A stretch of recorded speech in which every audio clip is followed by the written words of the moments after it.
প্রিয় সাংবাদিক ভাইয়েরা, শরতের শুভেচ্ছা নেবেন।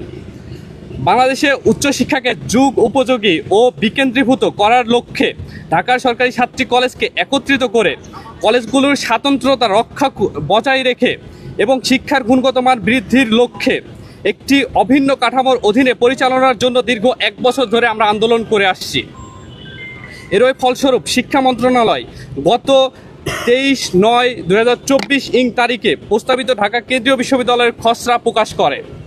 কিন্তু অত্যন্ত পরিতাপের বিষয়, শিক্ষা মন্ত্রণালয় ক্যাম্পাসগুলোর অধিকাংশ শিক্ষার্থীদের মতামতের উপর গুরুত্ব না দিয়ে অযৌক্তিক এবং অনুপযোগী একটি খসড়া প্রকাশ করেছে, যা ক্যাম্পাসগুলোতে সাধারণ শিক্ষার্থীদের মধ্যে মিশ্র প্রতিক্রিয়া তৈরি করেছে।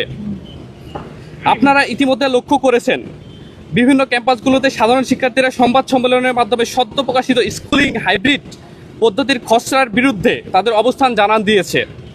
আমরা সোশ্যাল মিডিয়ার কল্যাণে ঢাকা কলেজের বিভিন্ন গ্রুপ থেকে জানতে পেরেছি, ঢাকা কলেজের শিক্ষার্থীরাও এর ব্যতিক্রম নয়।